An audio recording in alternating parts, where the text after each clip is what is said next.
You're listening to the ESO Network, your station for all things geek.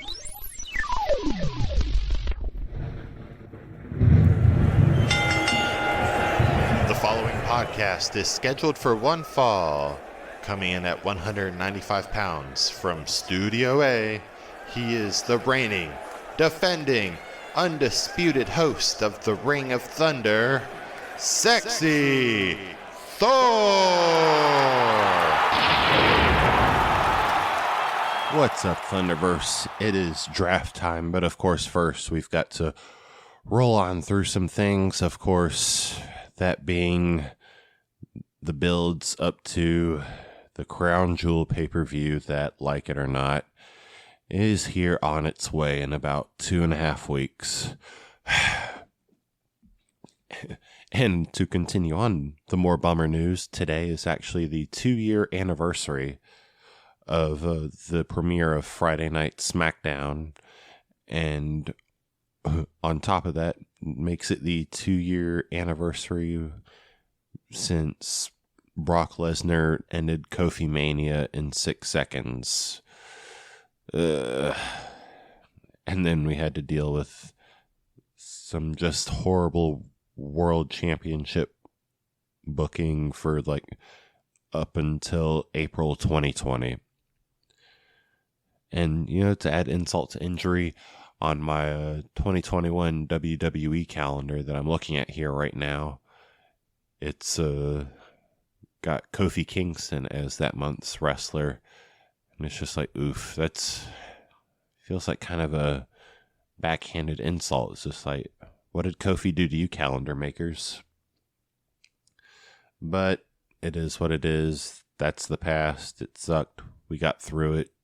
Drew McIntyre got the belt, and then Randy Orton got the belt, then Drew McIntyre got the belt back, and then Bobby Lashley got the belt, and now Big E has the belt. So we are officially in that light at the end of the tunnel for now.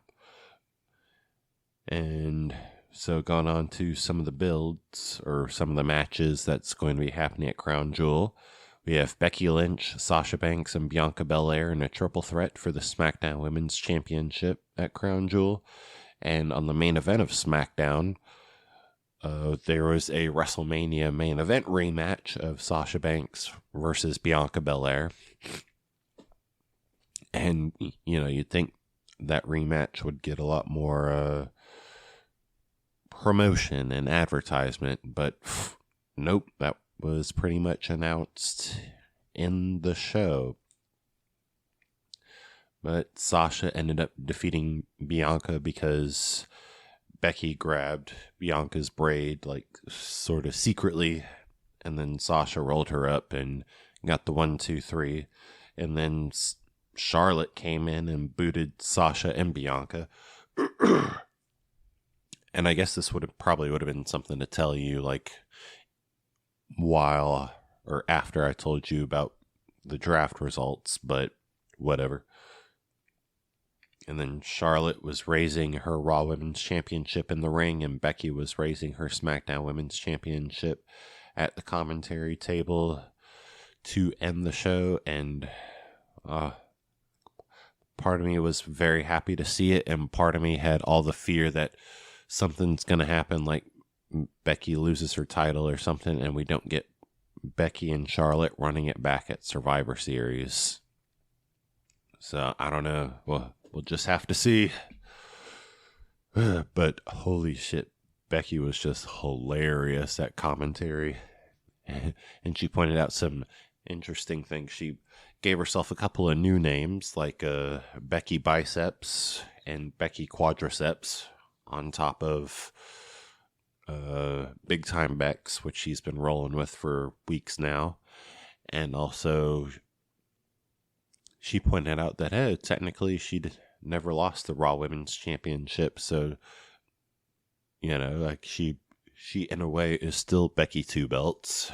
And then, oh my god, and she pointed out that every day she's been active since WrestleMania 35, she's been a champion, which is very true.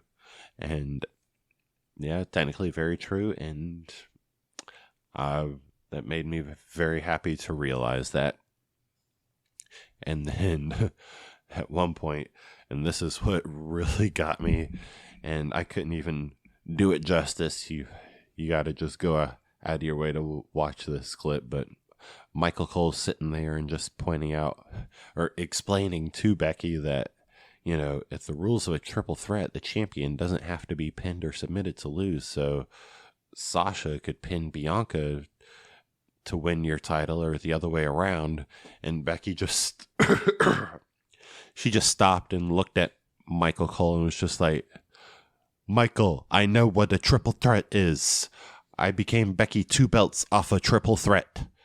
I was like, oh my God. Yes, you did.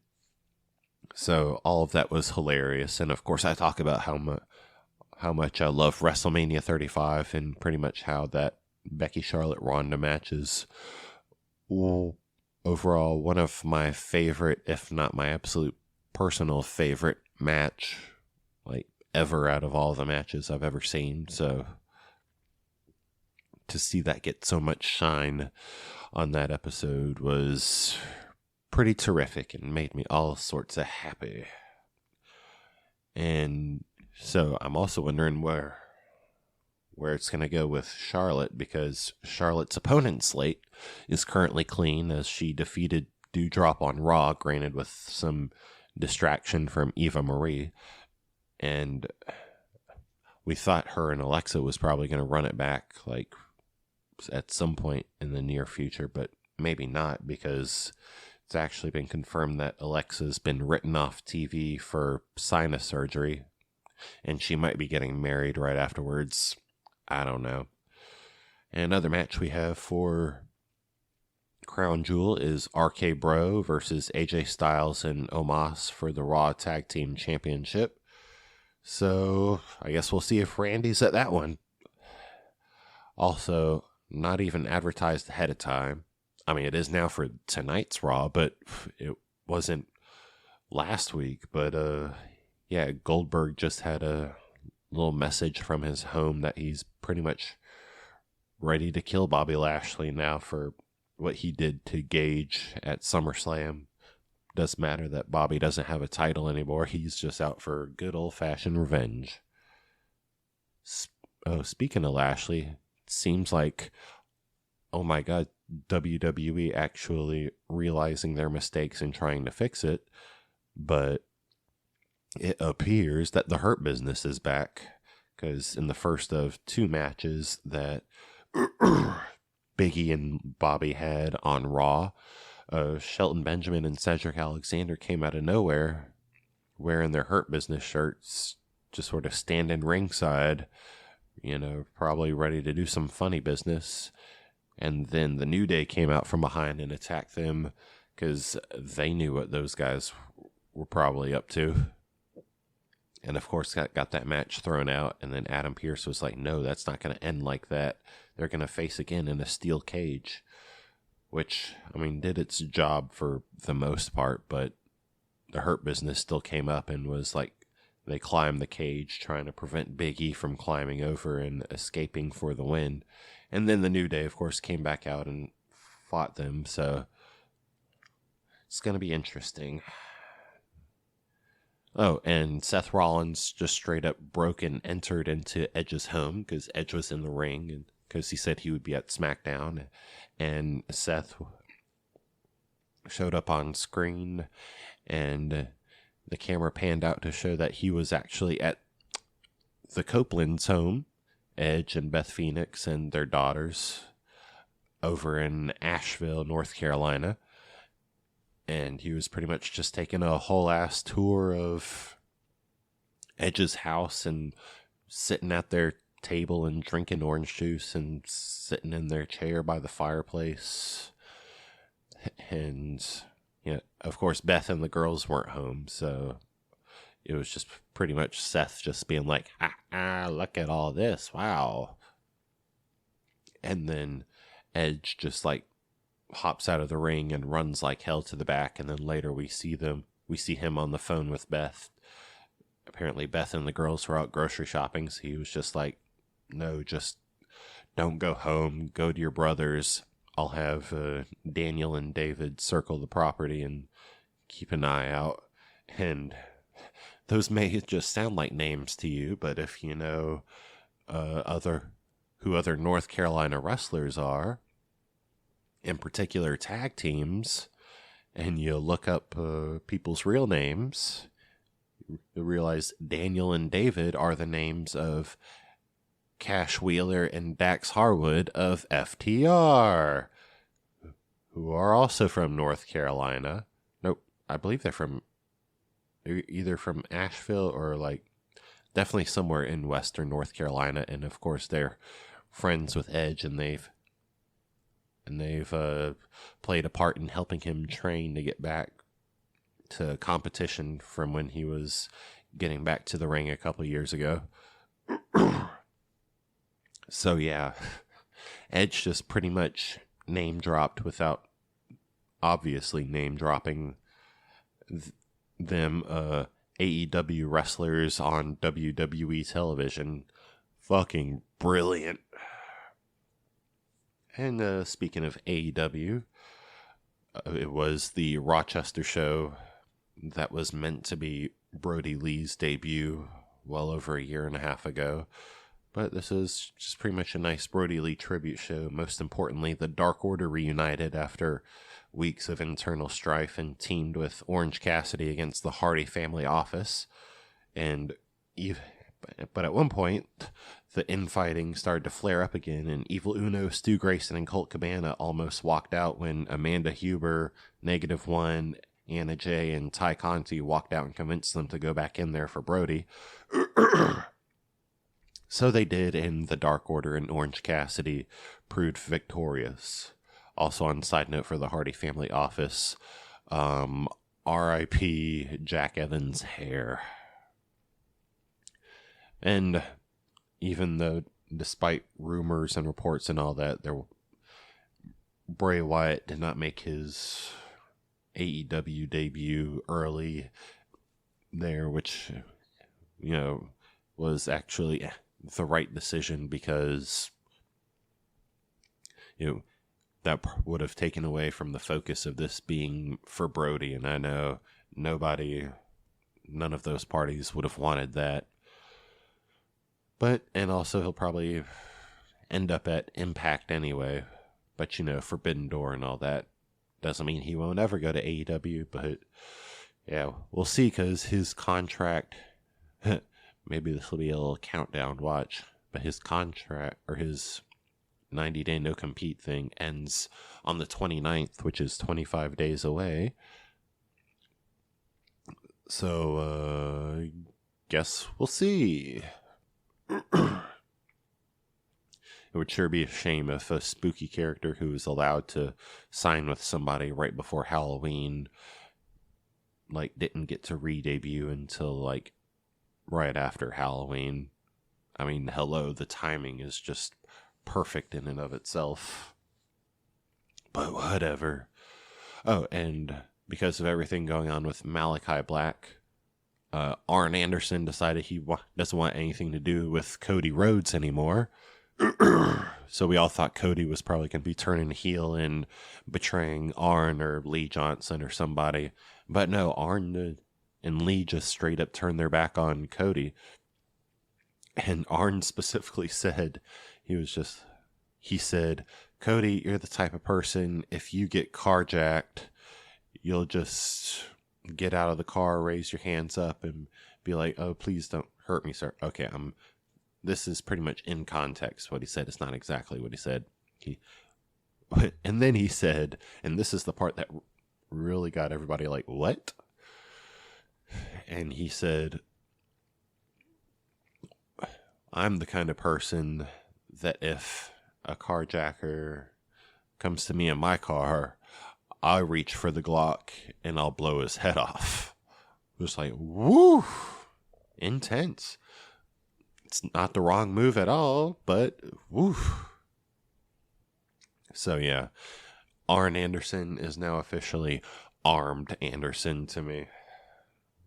In fact, I think I've seen shirts that say Armed Anderson, or something like that lately. I don't know if they're real or not, but I kind of want one now because that was just like,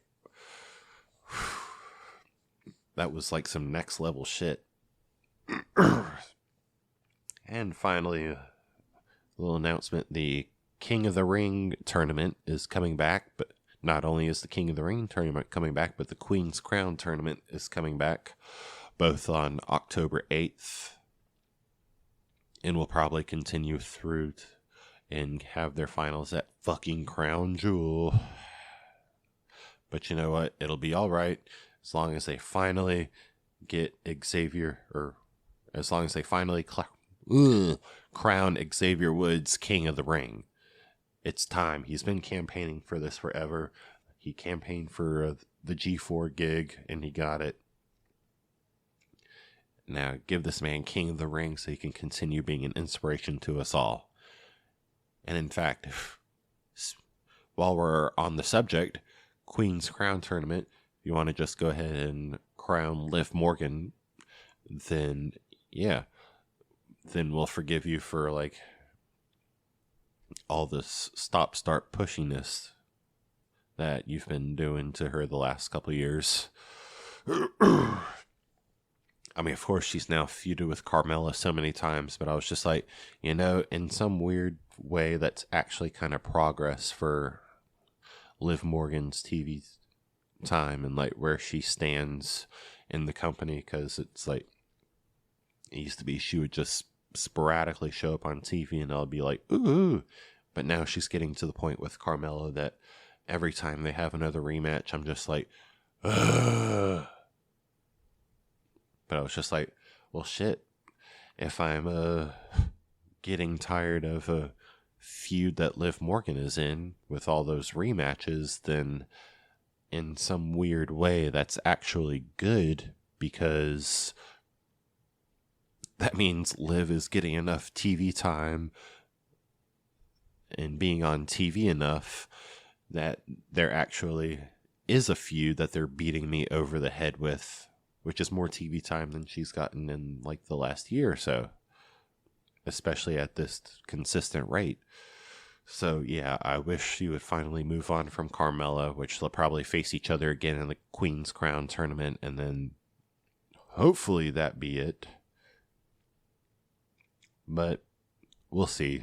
So yeah, King of the Ring, Queen's Crown starts this Friday. Yeah. And we're going to take a commercial break, and we'll finally get to why you probably started playing this episode in the first place. Me talking about the draft. For the past 12 seasons, Mike and Mike have been bringing you a weekly look at all things geek, with reviews, discussions, interviews, and topicals from across the geekosphere. Now, with geek life slowly returning to normal in 2021, join the Earth Station 1 crew as we look at the return of the summer movie season, preview the fall TV lineup, look at all the big conventions now happening, along with other geek topics. You can listen to Earth Station 1 wherever fine podcasts are found, and as always, Earth Station 1 is a founding member of the ESO Network.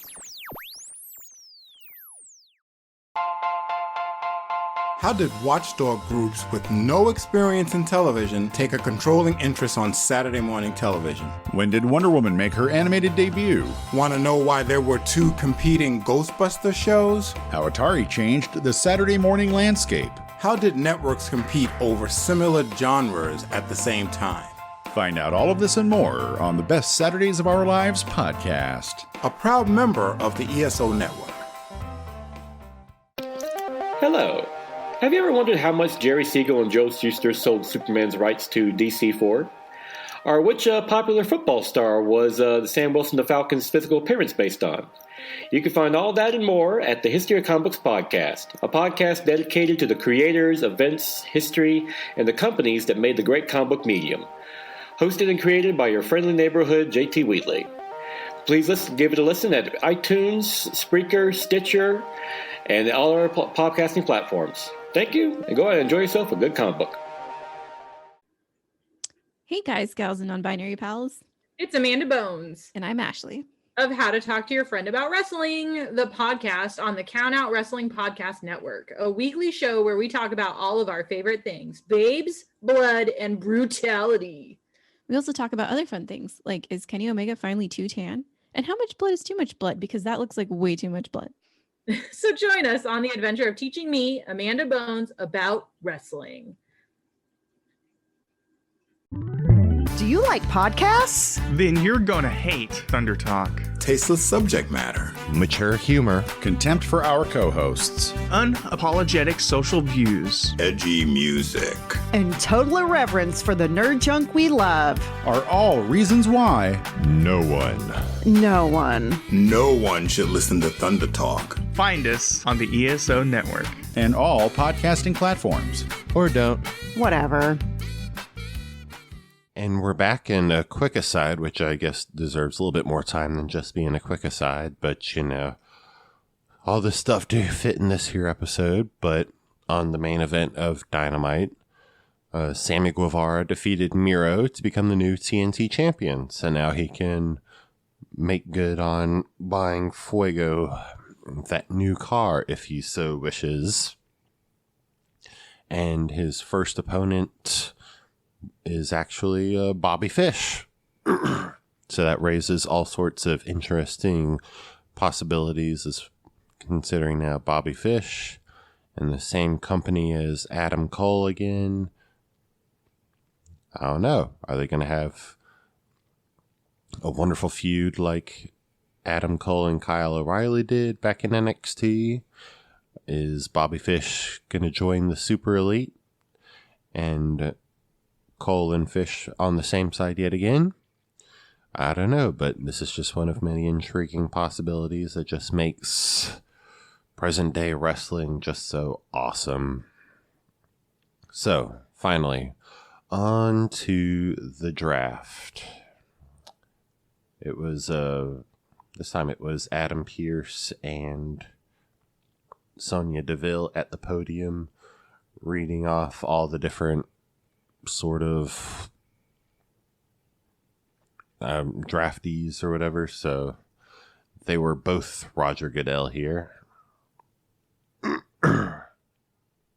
So with that said, with the first pick in the 2021 WWE Draft, the Friday Night SmackDowns selects Roman Reigns, Universal Champion, Georgia Tech. Yeah. And with the second overall pick in the first round in the 2021 WWE Draft, the Monday Night Raws select Big E, WWE Champion, University of Iowa. Yeah. Dun dun dun dun dun. With the third pick in the first round of the 2021 WWE Draft, Friday Night SmackDown selects Charlotte Flair, Raw Women's Champion, Appalachian State. That's real. That's where she did actually go. And I'm only going to do this for the first round, people, because I don't want to look up everybody's colleges and schools and stuff. And then with the fourth pick in the first round of the 2021 WWE Draft, the Monday Night Raws select Bianca Belair, EST of WWE, University of Tennessee.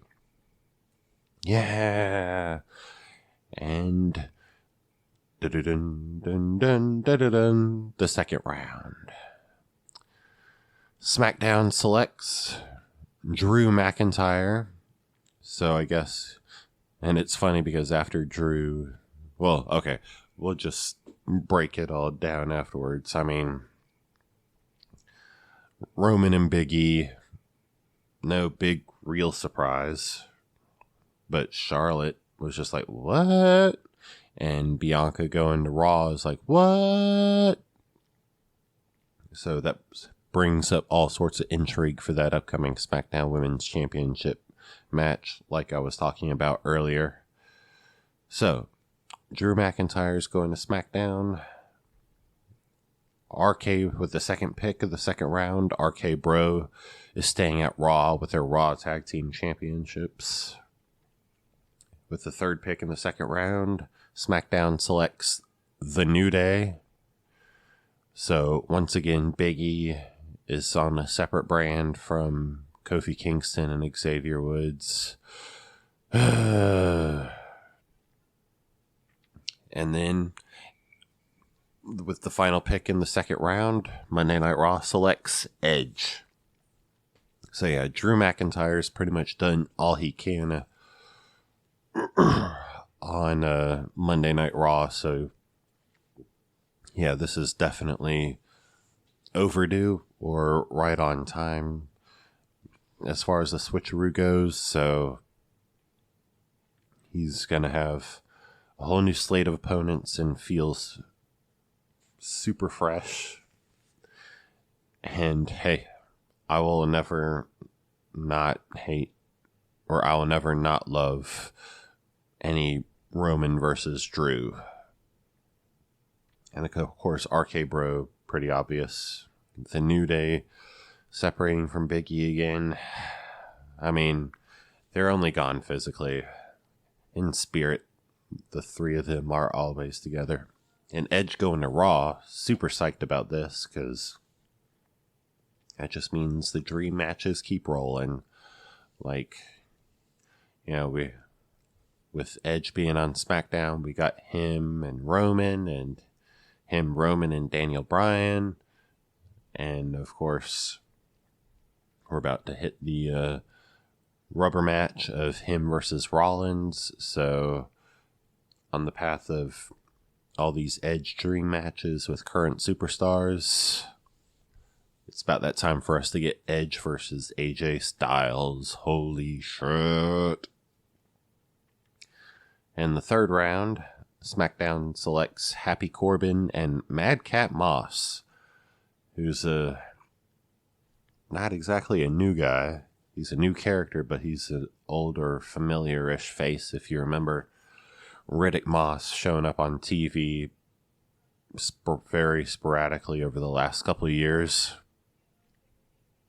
And now he's Happy Corbin's best bud who just tells really bad jokes. His name is Madcap Moss. Then with the second pick in the third round, Raw selects Super Brutality, the WWE Women's Tag Team Champions Rhea Ripley and Nikki ASH. And then with the third pick in the third round, SmackDown selects Hit Row, Hit Row, Hit Row. So, if you didn't know, now you know that they're on SmackDown. And with the fourth pick in the third round, Raw selects Keith Bearcat Lee. So Happy Corbin and Madcap Moss, that's fine. Baron Corbin's always great. And it'll be interesting to see where he goes with this Happy Corbin character, and especially with Madcap Moss.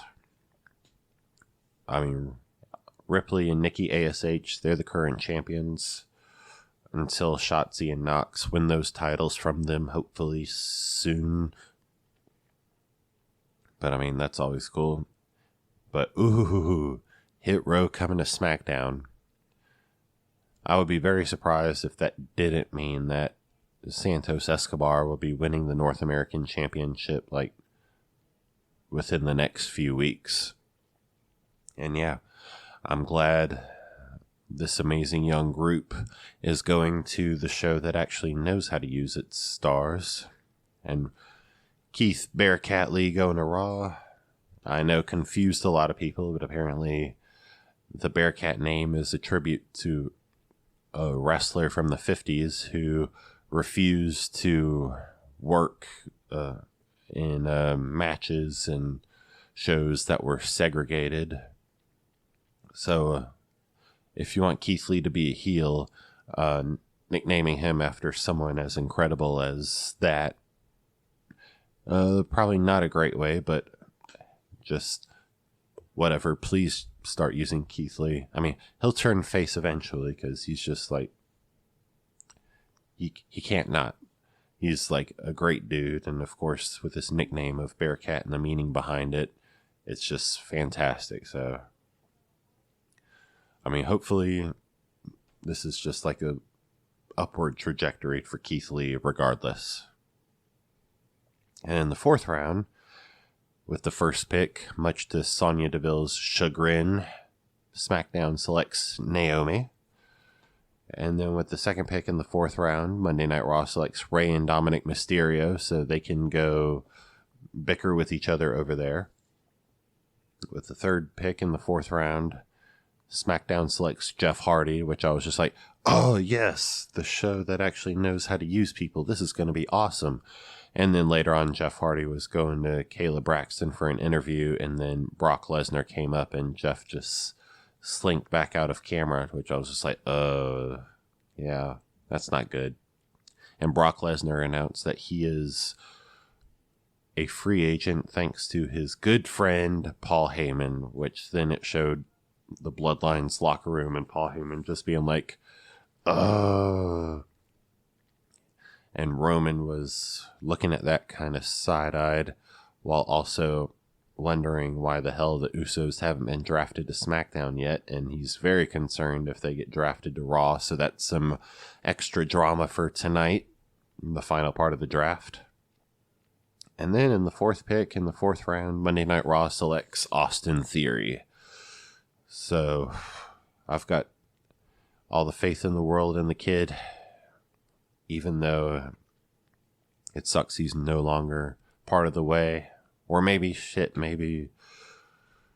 this is just one of those New Day things where, you know, he'll come back to the way every now and again. But, I mean, he's definitely talented enough to work on Raw as a single star. It's just hopefully they know how to use him outside of the way. Which, I mean, this is Monday Night Raw's team we're talking about. So, hey, I'll just hope for the best for him because he really is talented, and I hope he does eventually get on that upward trajectory that people have been waiting for him to go on over the last couple of years. And then there were all these picks that were announced on Talking Smack, the Friday Night SmackDown post show. I don't know what they would call them, but I just say undrafted free agents. And SmackDown got more NXT talent in the form of Aaliyah. I've been hearing she's been working those dark matches on SmackDown tapings along with Dakota Kai. So maybe tonight, or I don't know, on Raw Talk, maybe we'll hear about Dakota Kai getting drafted. That would be great. Oh, did I even say that it was Aaliyah? Oh yeah, Kayla Braxton actually informed Aaliyah during her little interview that she will be going to the Blue Brand.